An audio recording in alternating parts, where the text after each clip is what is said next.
morning, my Real News Midday TV family. Thank you so much for tuning in this morning, and I'm wishing for everyone a wonderful and a productive day. And in the news this morning, Portland cashier charged for allegedly pocketing rent money. A Portland cashier was arrested and charged on Monday for allegedly pocketing rent money collected on behalf of her employer. She is 23-year-old Jada Lindsay of Mount Pleasant in Hope Bay, who has been charged with larceny as a servant and a fraudulent conversion. Her court date is being finalized. According to the police, the money was stolen between December 2024 and January 2025. Reports from the Port Antonio police are that Lindsay, an employee at a business establishment on West Street, Port Antonio, collected several months' worth of rent from tenants on behalf of the complainant but kept the money for herself. When confronted by the complainant, Lindsay admitted to using the money for personal expenses, according to the police. An audit of the store revealed that January 2025 sales were short by $88,000. The accused was not given permission to use the funds, leading to a report being made to the police. On Monday, March 10, Lindsay was arrested and later charged following a question and answer interview. Man charged for stabbing brother at the St. Catherine courthouse following mediation. A man was arrested and charged on Tuesday for stabbing his brother repeatedly on the grounds of the St. Catherine Parish Court, moments after the two had undergone mediation at the courthouse in relation to a previous incident. Charged with unlawful wounding is 25-year-old laborer Duran Rose of a Spanish Town address. Reports are that around 12:30 p.m., persons conducting business at the courthouse scrambled for cover after Rose launched an attack on his brother. Armed with a piece of broken bottle, Rose repeatedly stabbed his brother in the face. The police rushed to the scene and apprehended Rose before he could escape. Medical aid was rendered to his brother, while Rose was taken to the lockup at the nearby Spanish Town police station. It was indicated that the siblings were at court due to injuries sustained by Rose at the hands of his brother.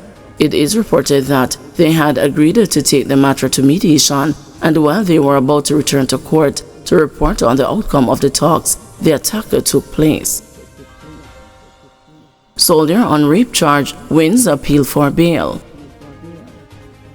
A Jamaica Defense Force lieutenant who reportedly abducted a female trainee and raped her last December was offered a $250,000 bail in the Supreme Court after he was denied a bail in the parish court and successfully appealed.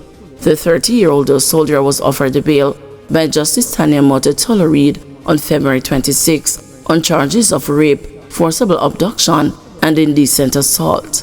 The accused was arrested on allegations that on December 30, he forcibly brought the complainant into the gym at the JDF headquarters at the South Camp Road in Kingston and sexually assaulted her after she sought his assistance with providing personal training.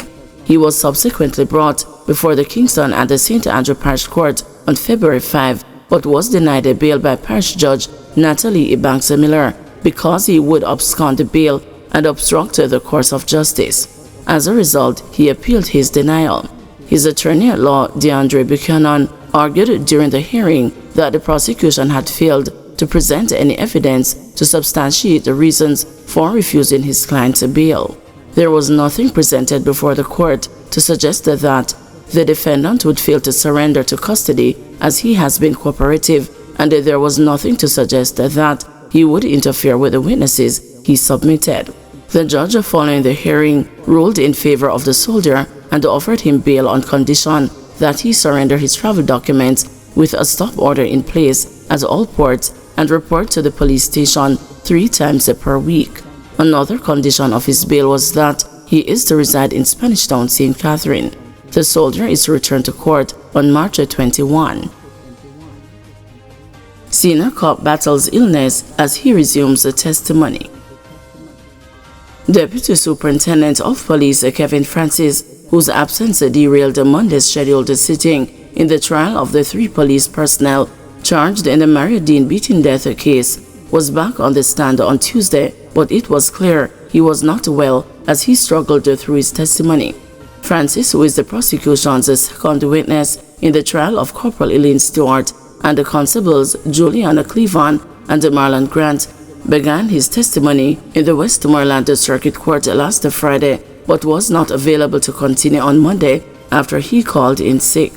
During yesterday's proceedings, Francis struggled to give audible responses to questions from lead prosecutor Kimberly Williams, even with the assistance of a microphone and the courtroom's built-in speaker system. He periodically had to sip from a bottle as he gave his evidence. At one point, he put on a surgical mask when courtroom personnel distributed masks to attendees. The SP, "Are you on medication at this time?" Williams asked him at one point. "Yes, and I feel drowsy. I am having congestion and it is affecting my ability to speak," explained Francis. Despite his difficulty, Francis, who was in command of the Barnett Street Police Station lockup in St. James at the time Dean was beaten while in custody at the facility on August 3, 2014, was able to tell the court that the station had a general station diary and a separate cell diary for the lockup.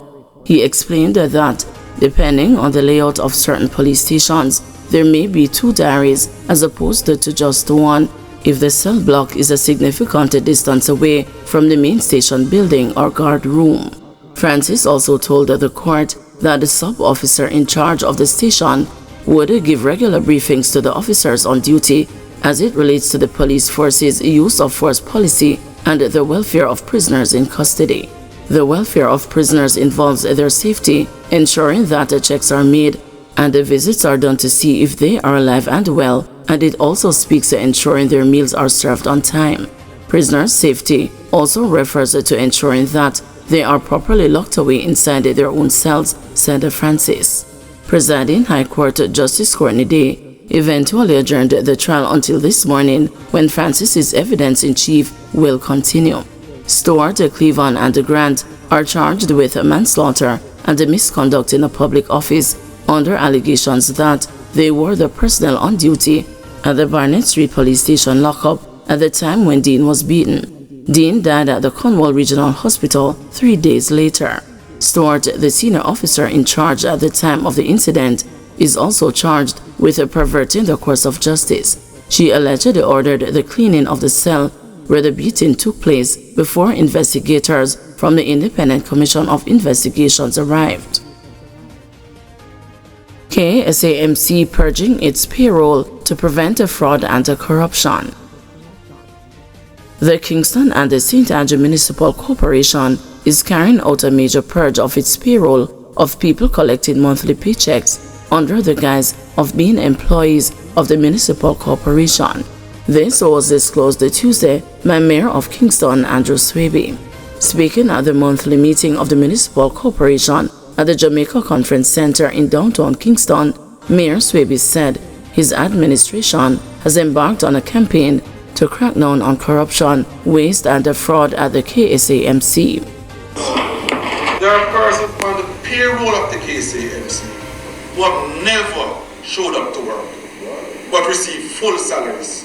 In the Raytown division in central Kingston, 2 persons were being paid to manage the sanitary conveniences that were never open. These contracts were not renewed. In doing so, we ensure taxpayer money were being spent wisely. At the St. William Grand Park, we inherit a workforce of over 30 people, but some were signing in and working elsewhere. We have downsized the team to 9 dedicated workers. This improved efficiency, reduced costs, ensure better use of public funds. Today, the park is in a much better condition, maintained by 9 persons compared to when it is managed by over 30. For the first time, we have introduced a formal reporting system for international engagements. While participation in global forums is not new, we now require written reports to be submitted to the Civic and International Affairs Committee and the Ministry of Local Government and Community Development.